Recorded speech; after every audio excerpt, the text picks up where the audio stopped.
All right, so I have noticed a pattern that I'm dealing with.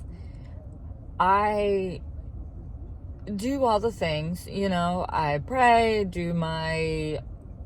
I meditate, read my Bible, do my Bible studies, go through the motions, work on myself, all of those things. But I realized recently, actually this morning, that I'm not putting everything together, and this is where my problem lies. And it seems to lie with many of us, that we do the things that we know we're supposed to do. I have my prayer partners. I talk with my friends, my family, whomever I need to talk with at the time. I study my Bible. I listen to the sermons. And then I'll be talking with my prayer partner, like, oh, hey, like, wow, we figured this out. Like, man, this has been a struggle. And then the next thing you know, like, you think, okay, I've got some clarity. I've figured it out. Like, this is what's going on. And this is my trigger. And the trauma caused it. And all of these things, and I get excited, which is great, because that's part of discovering yourself and getting to know who you are, and growing, and even growing in God, with my relationship with Him. Like, I'm walking and I'm talking with Him and things. But I'm forgetting that when I discover these things,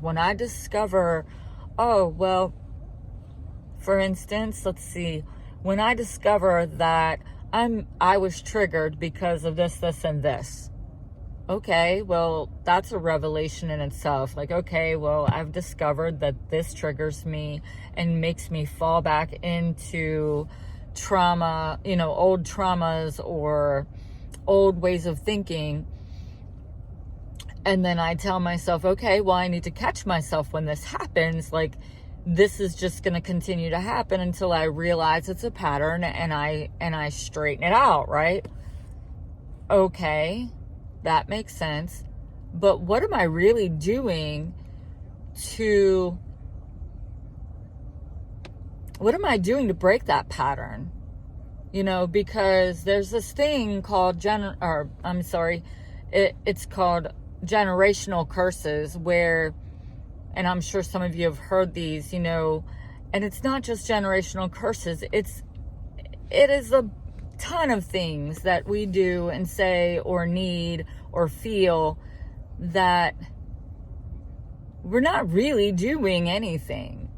And what we're forgetting is the biggest part.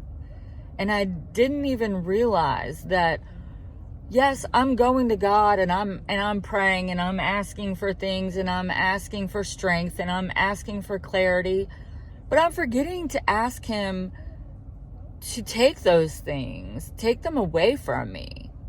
Why am I continuing to allow myself to believe that I will forever be damaged or broken because of traumas that happened in my life? That is ludicrous. Like, I have a God that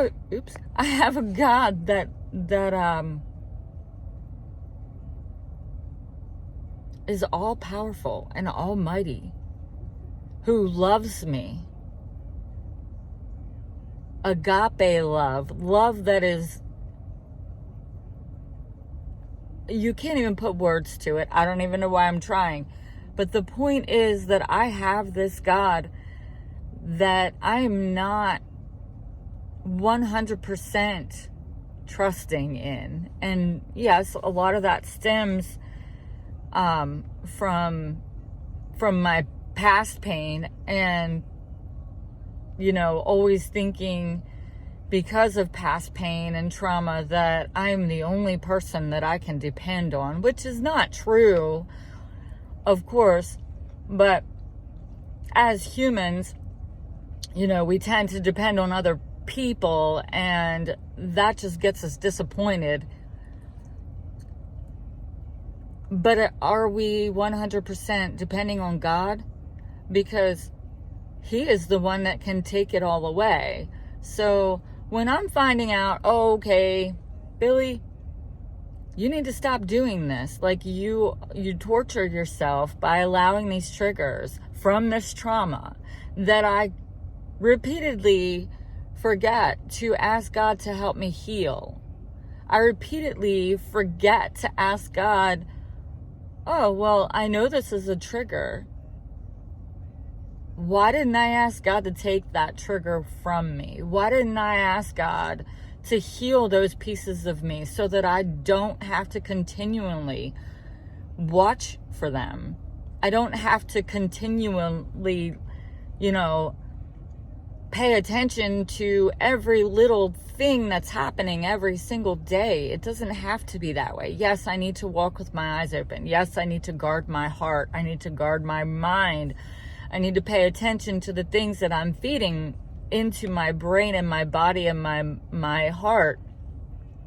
But at the same time, why am I not asking God for help? Like, that's crazy.